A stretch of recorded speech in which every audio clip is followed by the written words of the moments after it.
Kembalilah pada Rabbmu.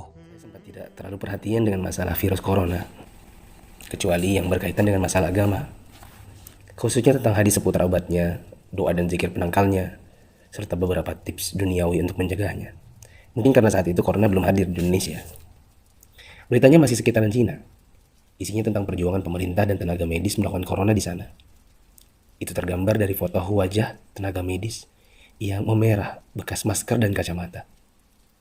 Saya hanya sebatas mengerti betapa beratnya tugas mereka. Saya sempat jengkel saat melihat video warga Iran yang menjilati pagar kuburan dan membaca tulisan tentang rakyat Italia yang dinilai sangat meremehkan.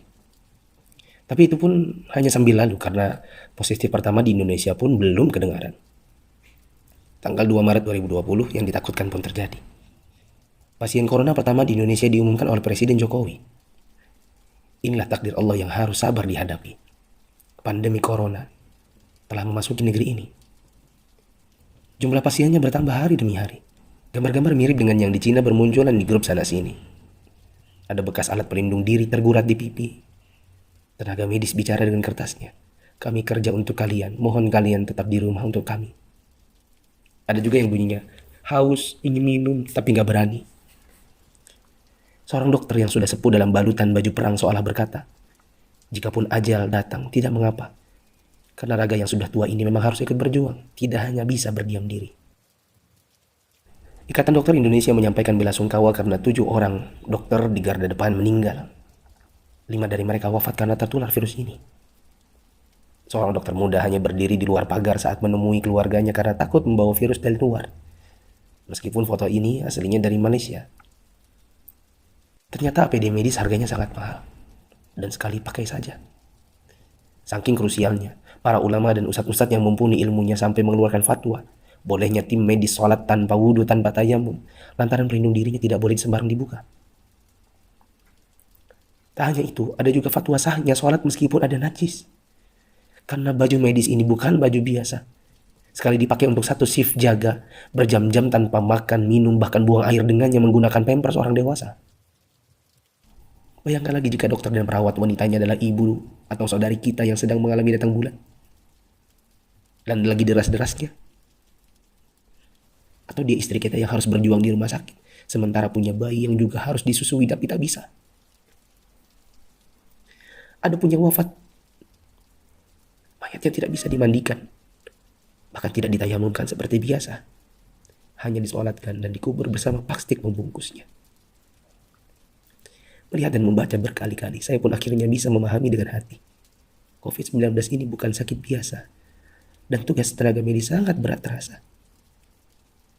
Kalau bukan karena tidak ingin ditanya keluarga ada apa, saya banyak mengalirkan air mata. Untuk pasien positif corona dari keluarganya, sabar ya. Insya Allah sembuh tidak lama. Jika bersabar, kita dapat pahala. Di rumah dulu sampai negatif. Kasihan jika virus ini menular ke orang lain.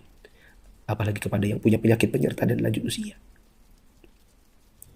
Untuk yang harus keluar dan tidak ada pilihan kedua, semoga Allah memberikan saya dan teman-teman keselamatan dan rezeki untuk keluarga.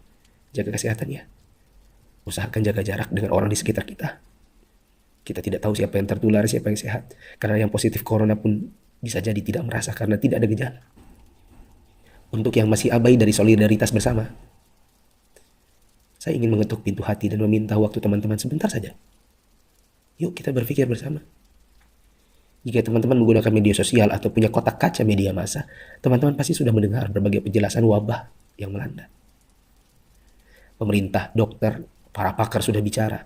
Dari wawancara hingga rekaman video HP sederhana. Para ahli statistika mengemukakan data dengan tabel, grafik, dan semua media yang mereka punya. Teman-teman pun tinggal ketik halo di WA COVID-19 dan bertanya dengan input 1 huruf saja. Jika data itu jelimet untuk dibaca, mungkin teman-teman bisa nonton versi kartunnya. Semua tenaga sudah dikerahkan oleh berbagai kalangan untuk membuka mata hati kita. Jika tidak ada waktu untuk membaca, meme korek api pun sudah tersebar di mana-mana. Sampai-sampai ada yang berpikir, mungkin kalau simulasi penularan virus corona ini pakai video game, barulah anak muda yang meremehkan corona akan mengerti dan percaya. Mereka pun membuatkan potongan video gamenya. Artinya, Jika usaha seperti ini masih belum menyadarkan kita, entah dengan cara apa lagi. Apakah tongkrongan kita butuh ditembaki dengan gas air mata baru kita mau meninggalkannya? Pemerintah tidak minta uang dari kita. Mereka hanya ingin kita mengikuti arahan mereka. Untuk yang menipu dan menipu, semoga Allah memberikan teman-teman hidayah dan memaafkan dosa-dosa kita semua. Dan menimbun barang yang dibutuhkan masyarakat saat masa sulit itu termasuk dosa. Rasulullah SAW bersabda, la yahtakiru illa khati. Tidaklah menimbun barang kecuali orang yang berdosa. Terlebih lagi bila menipu dan berdusta. Kami hampir tertipu dengan penawaran masker murah yang tadinya kami akan bagikan gratis kepada orang-orang yang membutuhkannya. Di mana hati kita? Apa kita bisa tertawa saat orang lain menderita? Teman, turunkanlah harganya ke harga normal jika engkau tidak bersedia menggratiskannya. Seperti pahlawan jalanan yang membagikannya. Untuk yang kaya. Kaya yang sesungguhnya itu adalah jika harta itu bermanfaat bagi orang di sekitar kita. Bukan hanya untuk pribadi semata. Yakinlah kekayaan, saldo ATM, rumah miliaran, outfit jutaan, mobil mewah. Memang membuat kita besar di mata manusia. Tapi tidak ada artinya di sisi Allah yang maha kaya jika tidak menghasilkan amal dan pahala. Saya mau sumbang jam tangan dan beberapa barang lainnya yang mungkin tidak seberapa jika dibandingkan dengan teman-teman menyumbangkan harta nantinya. Terserah untuk pos dana apa. Mungkin masker, mungkin APD tim medis, hand sanitizer, sabun cuci tangan, dan sebagainya.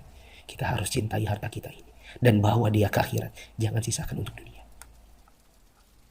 Untuk Bapak Presiden, BNPB, para gubernur, wali kota, dokter, perawat, ustadz, influencers, dan fundraisers, thanks for all you've done. Terima kasih. Jazakumullahu khairan. Semoga Allah balas teman-teman dengan tambahan iman, hidayah, dan pahala. Hingga kita semua bisa dikumpulkan Sang Pencipta di dalam surganya. Jika menurut teman-teman, ada orang di luar sana yang belum tergerak hatinya untuk punya empati kemanusiaan dalam wabah corona ini, coba kirim ke mereka. Siapa tahu setelah ini mereka bangkit mengerjakan amal kebajikan, dan kita ikut dapat pahalanya.